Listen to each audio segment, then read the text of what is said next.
When I started working on Universe Today, reporting space and astronomy stories, there were about 1,500 satellites.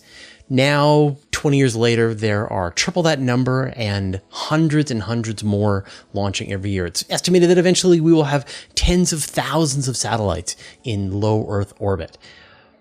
Is that a bad thing?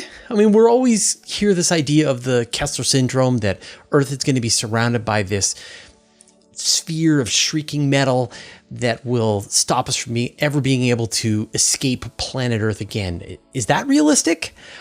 So I had a great conversation with Moriba Jah, who is a space scientist, an aerospace engineer, and he is a professor at the University of Texas at Austin, but also has founded a company called Privateer Space that is mapping out all of the objects in space to a level of accuracy that will give us a really good sense if space junk is going to be a great big problem in the future, or if there's lots of room in the universe for our satellites, as well as what are some of the ways that we can mitigate problems with astronomy and space flight and other issues with the space environment. So it was a fascinating conversation.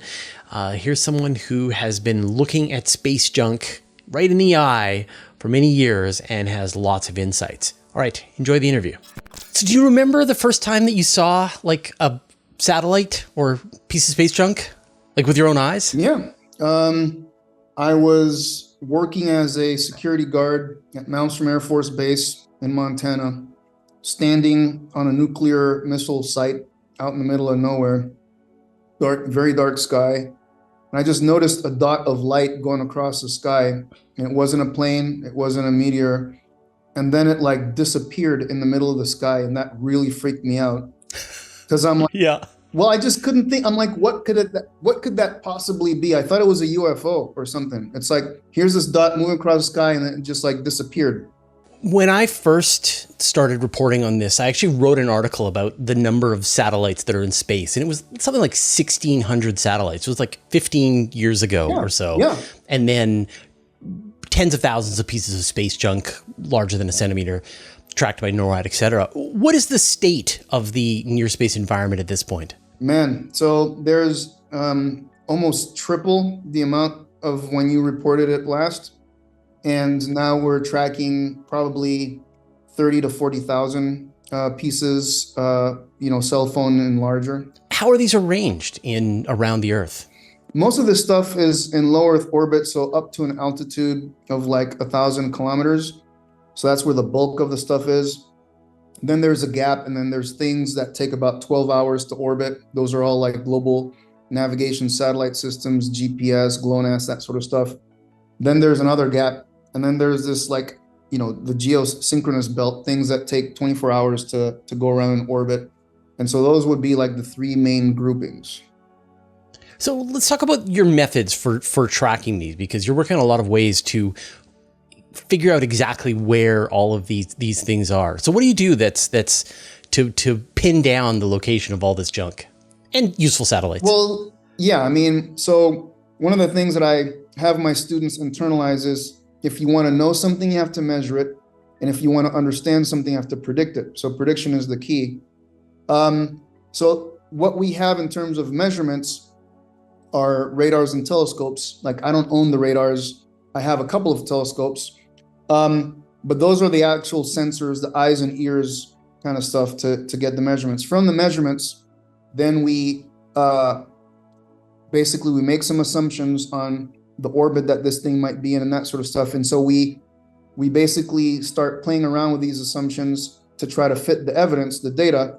And once we start getting it right, meaning basically the assumptions that we use, once we have a model that we can infer on the motion, we use that predictively, and then we try to say, okay, given where we think the thing should be and where we observe it, what's the error? What's that difference? And so that is a learning opportunity to then refine our assumptions to try to basically minimize the errors in prediction. So that forms this kind of cycle of sorts. But a lot of the data and information that we get isn't necessarily measurements, but just opinions of where things are located in space. And so we're trying to bring all these things together.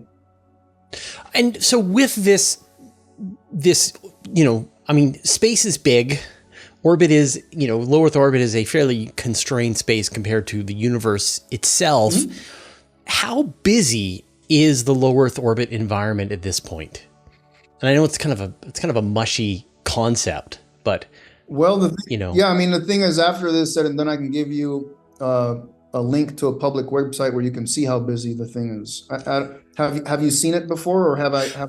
I think I've seen it. I mean, but the problem, of course, is that it's not necessarily like to scale, like the object. Like you see where the things are necessarily, but you won't necessarily see what's the cross section of each object. Yeah. So you won't see the cross section of each object, but this link that I'm gonna provide to you is something that we did here at University of Texas at Austin. And what it does is it gives you it tells you, amongst about 20,000 of these objects, which ones do we predict are going to come within 6 miles of each other over the next 20 minutes continuously? And if so, show me. So this website kind of shows a sliding window of things that are predicted to come within 6 miles of each other continuously over 20 minutes. And green dots are pairs of objects that both are working. Yellow dots, one's working and one's dead. Red dots are both objects are junk. And so when you ask me how busy it is, that shows you how busy it is. Right. In the measurement column. That's right. I mean, but like air particles come very close to each other, and we don't see that as being a problem. So it's like to get a handle, because I mean, like there are a lot of people that are very concerned about the amount of pollution in the low Earth orbit environment. And, we're all familiar with this idea of the Kessler Syndrome, that we can get to this point where everything just starts smashing into each other and we get this shrieking sphere of metal around Earth and we're trapped on this planet forever. And that's on the one side. And then on the other side, people are like, there's lots of space. Space is big.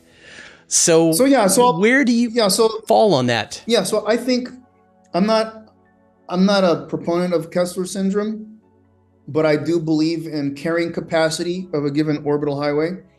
And so because we put these things on very specific places, I would say that the carrying capacity of a given orbital highway is saturated when our decisions and actions can no longer prevent undesirable things from happening.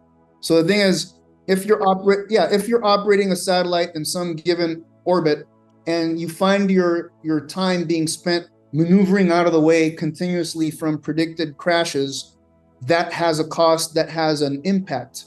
Right. You're using propellant. Exactly. So, and you're putting more objects in risk because you're moving out of the predicted place. That's right. And so to me, I see evidence of orbital carrying capacity becoming more and more saturated because we don't holistically manage that finite resource. Everybody's making decisions in the absence of coordinating and planning those decisions with other people. And so to me, it's a recipe of tragedy in the commons. Sounds so familiar. Yeah, that's going to happen unless we behave differently, for sure. Yeah. And so what are you think the solutions to mitigating the space junk or mitigating these? Because I'm sort of envisioning like ocean vessels follow fairly set routes, and they even have very specific highways in the sea that they have to take when they're going one direction or the other. Right. Is there any kind of coordination like that for space yet? There isn't. Wow. And so the thing is, I think that there needs to be, some of that, just like people that fly planes file flight plans and say, hey, I'm going to be following this route. I'm going to be taking off from this airport, going to blah, blah, blah. And I'm going to be on this route plus or minus something, but I'm going to be flying the plane to this. You have independent observations that can confirm or refute the plane flying on a given route. That sort of global mechanism is what is absent from space traffic at this point.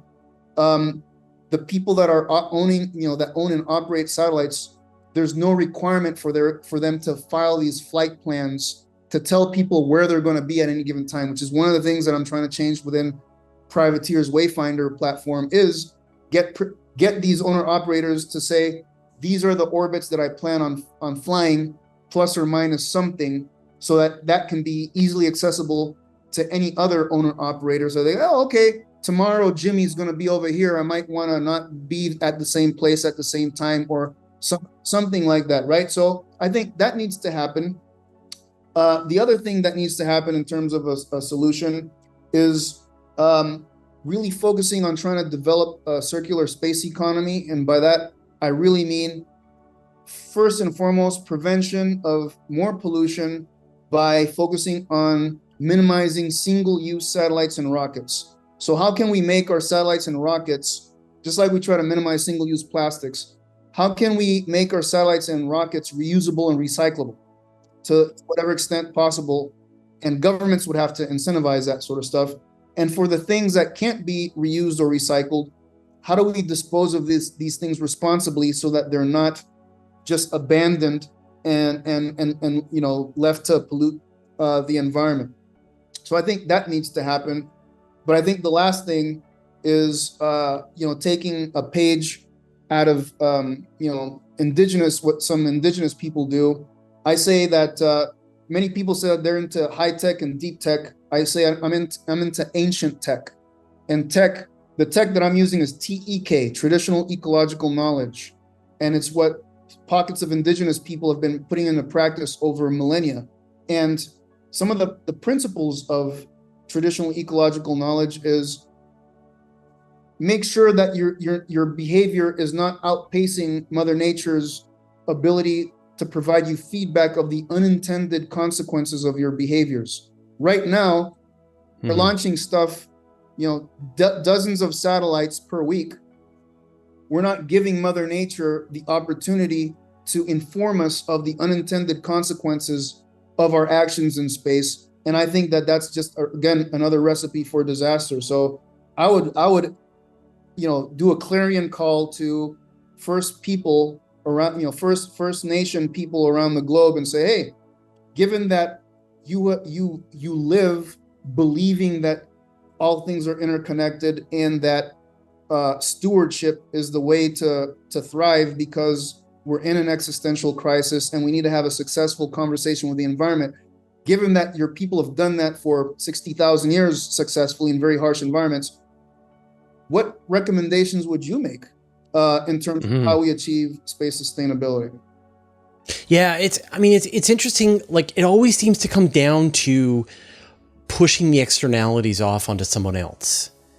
And be it soil loss, be it carbon emissions, and be it space junk, that it's going to be someone else's problem to clean up all of the debris down the road. And the more we can, we should have learned our lesson by now that when we do something, we have to think about all the externalities, and it's more than just the cost of just firing that rocket. Because people ask me is there some way that we can clean up space junk? I'm like, well, every piece of space junk is its own special butterfly, and you have to launch a rocket to catch up to the exact trajectory. You're spending hundreds of millions of dollars to bring down a bolt, right?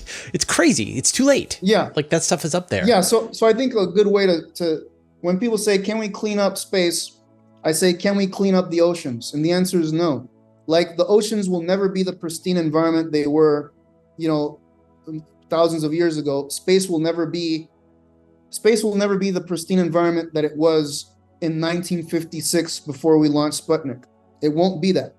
So we have to learn how to live with some dirty bathwater, but we can remove some of the stuff. So that makes sense.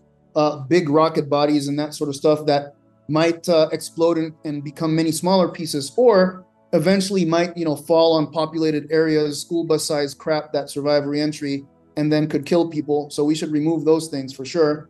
But then again, looking forward, it would be the establishment of this circular space economy where governments would incentivize companies developing reusable, recyclable satellites and rockets. Are the risks different for the altitude levels? Because, Yeah. the stuff that's in low Earth orbit, it's deorbiting within a couple of years, and you've got a lot of fudge factor there. The stuff that's at the much higher orbits, the geostationary satellites are the worst. But I feel most nervous about like the stuff that's a few thousand kilometers overhead that's going to last for hundreds, if not thousands of years. How do you think about the risks of the different altitude regimes? I think that a lot of people are banking on things in Leo will re-enter kind of stuff.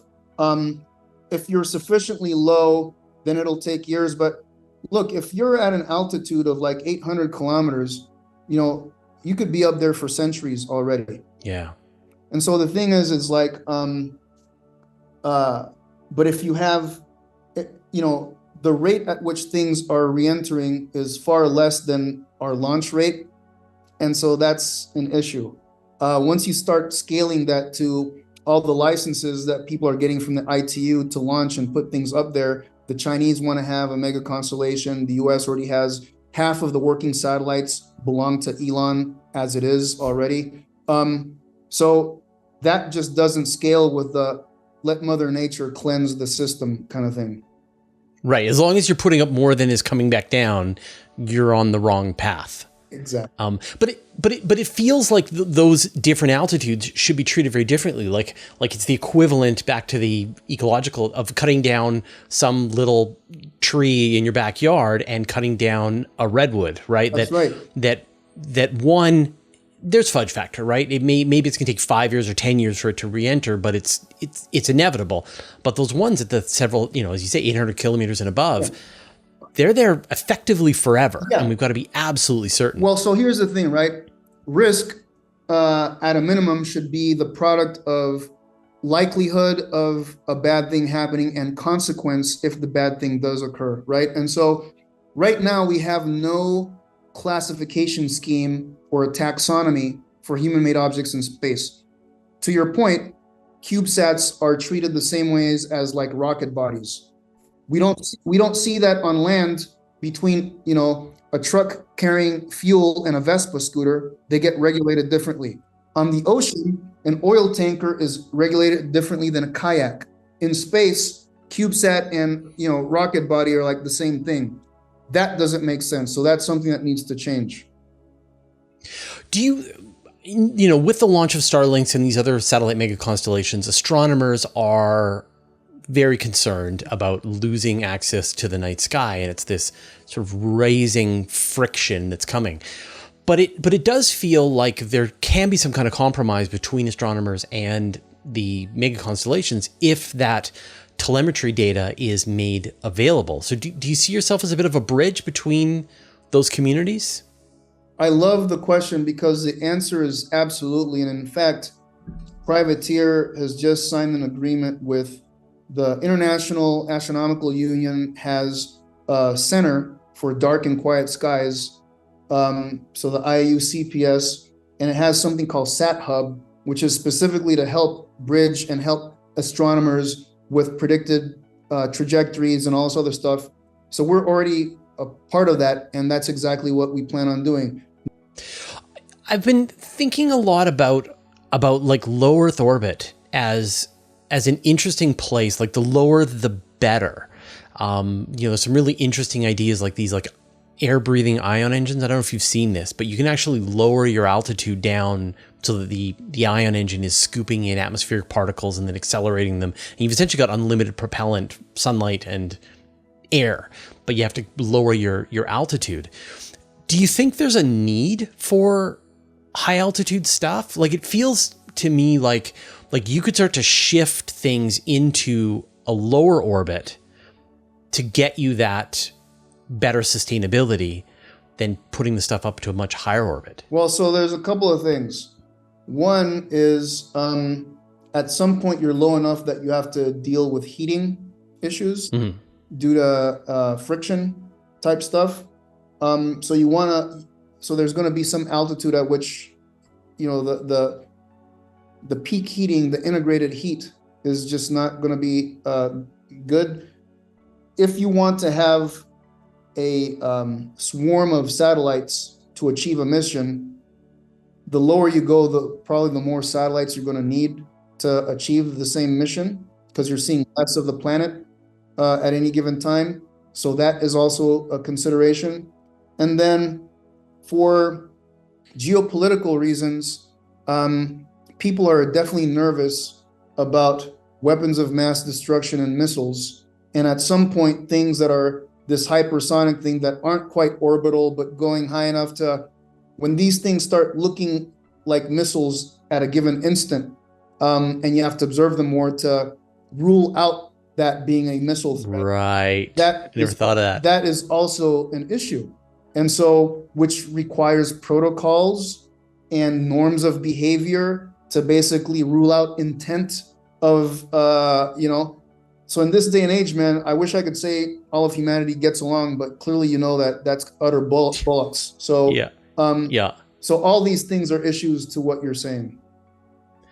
I'm sort of watching this, your demo on the background and watching things, and I'm seeing some objects within the last 20 minutes coming within a kilometer of each other, which it's got to be what I guess every now and then you see one where it's like 0 and you're like, is that a crash? Well, so the thing is, so right now there's like a green dot at 0. That's like something made it to the space station. So we don't have to worry about that. And then things that are like flatliners are things that are moving fairly slow with respect to each other. The spiky stuff, those are the things that are moving at like 15 times the speed of a bullet. So if you see one of those dots, that's a spike going towards 0, that's the thing that you really need to worry about. But yeah, I mean, all these things are crisscrosses. And when you think about it, something coming within a kilometer of something else, the size of the objects isn't that large.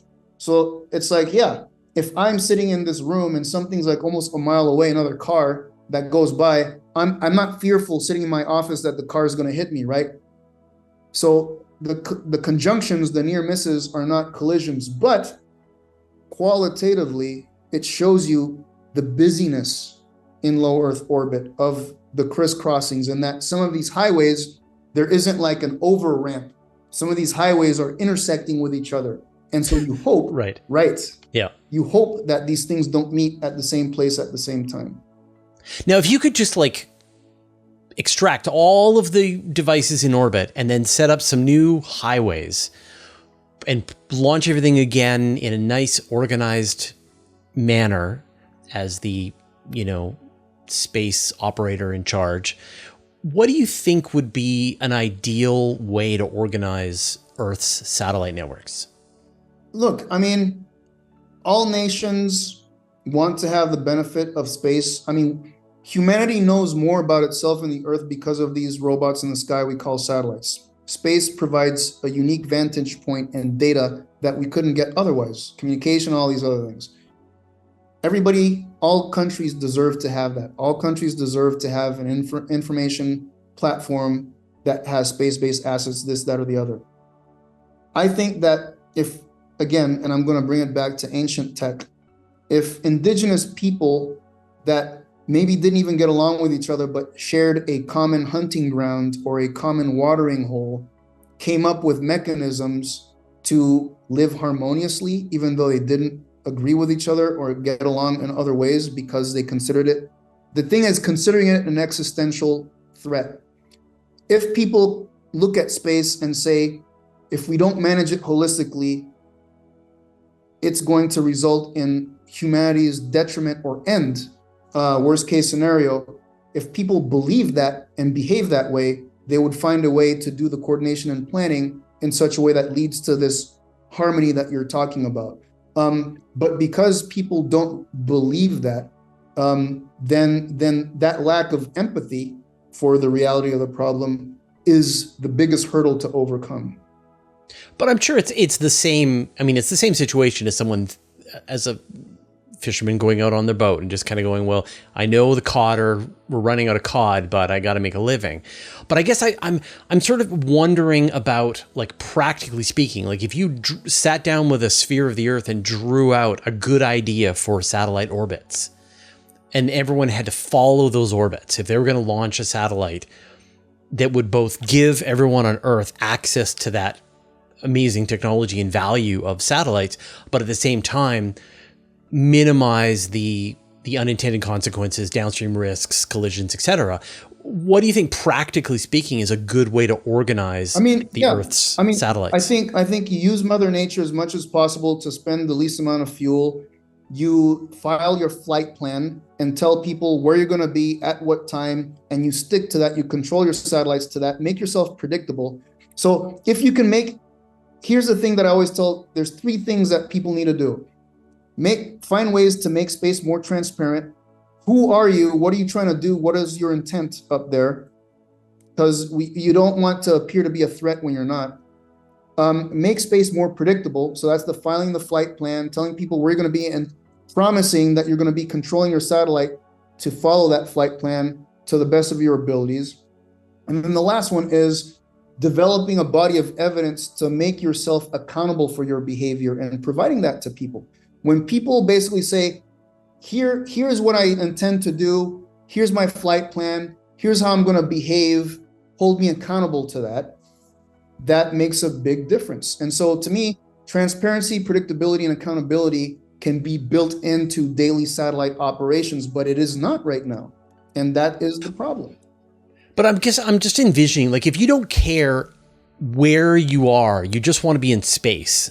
Say you've got a science experiment that you're running, or you're attempting to observe the universe or whatever, then there's got to be just like a very useful, say, parking orbit that you just go into that gives you the advantage of the Earth's rotation and is going to keep you nicely away from everything dangerous.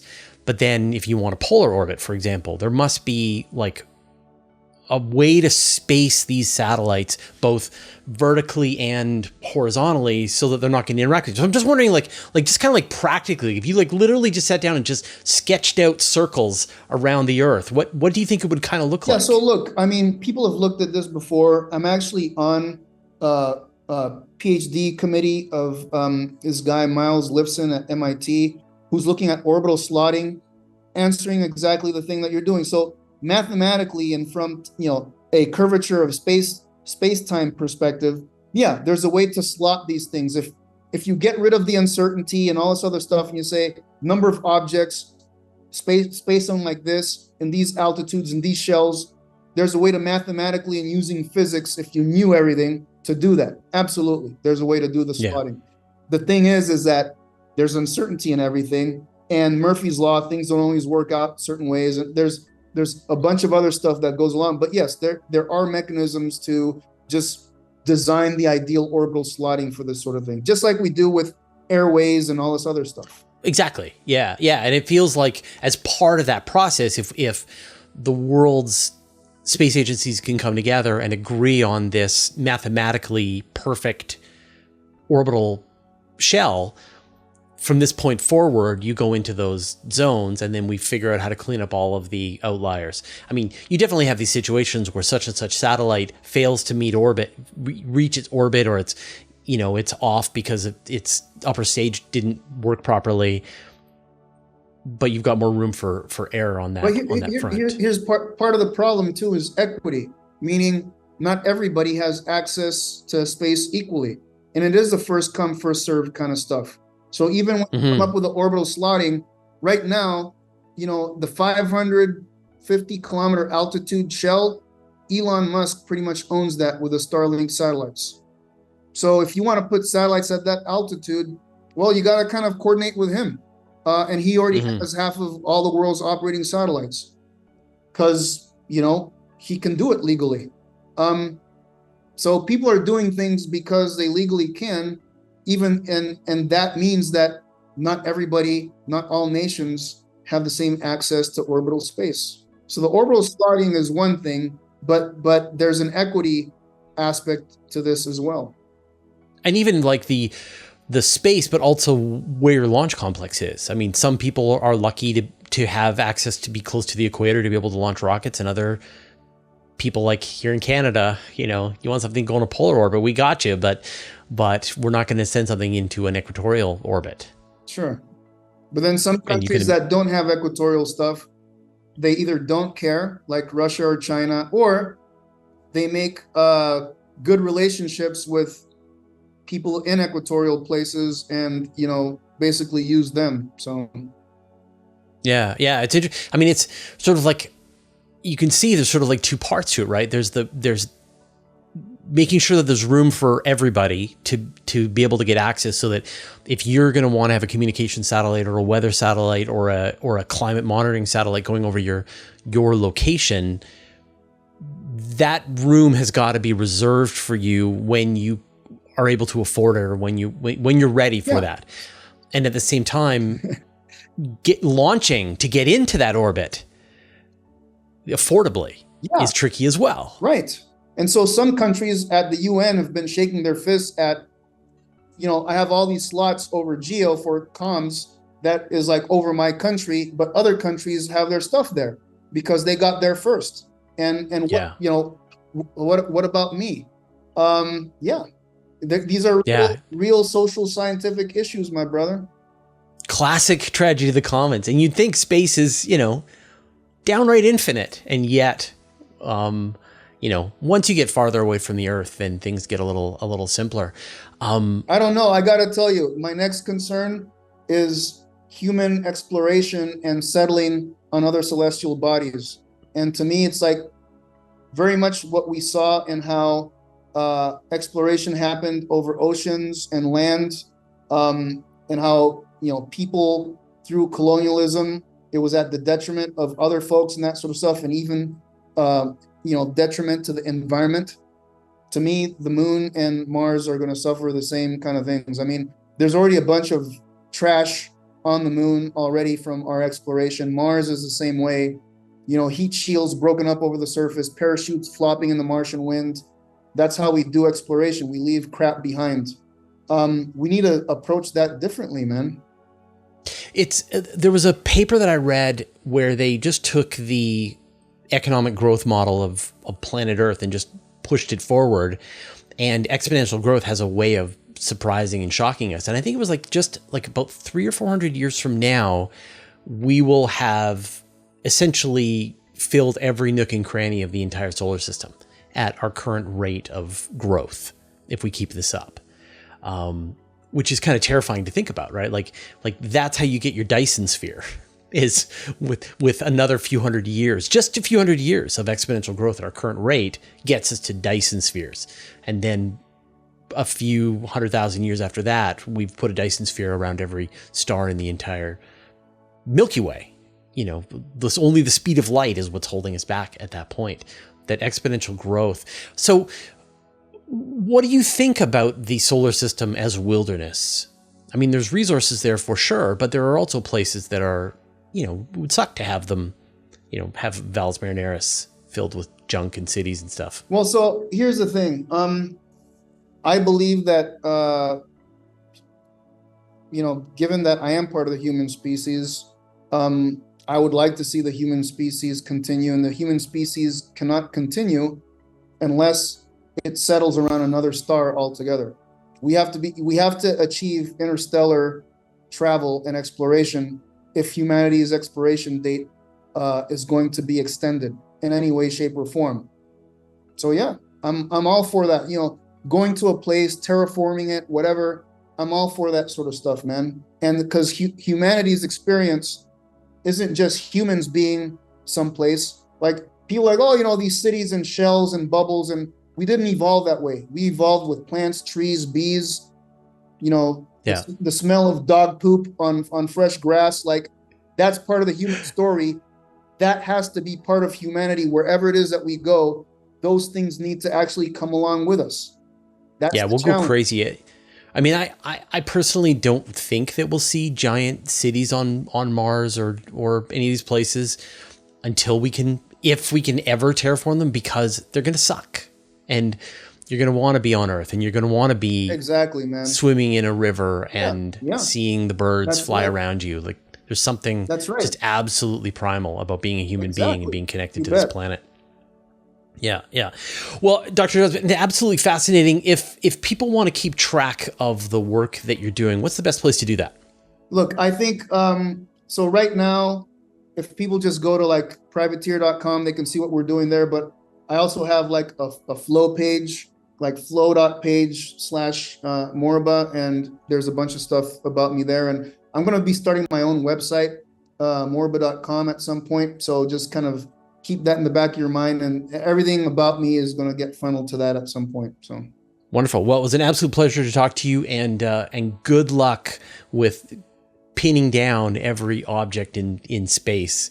And it'd be nice to know where, how bad it's getting, or if there's a way through it. So thanks for your work that you're doing. Booyah. All right, man. Brother. Much love and aloha. All right. Take care. All right. You too. You can get even more space news in my weekly email newsletter. I send it out every Friday to more than 55,000 people. I write every word. There are no ads, and it's absolutely free. Subscribe at universetoday.com/newsletter. You can also subscribe to the Universe Today podcast. There you can find an audio version of all of our news, interviews, and Q&As, as well as exclusive content. Subscribe at universetoday.com/podcast or search for Universe Today on Apple Podcasts, Spotify, or wherever you get your podcasts. A huge thanks to everyone who supports us on Patreon and helps us stay independent. Thanks to all the interplanetary researchers, the interstellar adventurers, and the galaxy wanderers. And a special thanks to Tim Whalen, Dave Varabioff, Andrew M. Gross, and Josh Schultz, who support us at the Master of the Universe level. All your support means the universe to us.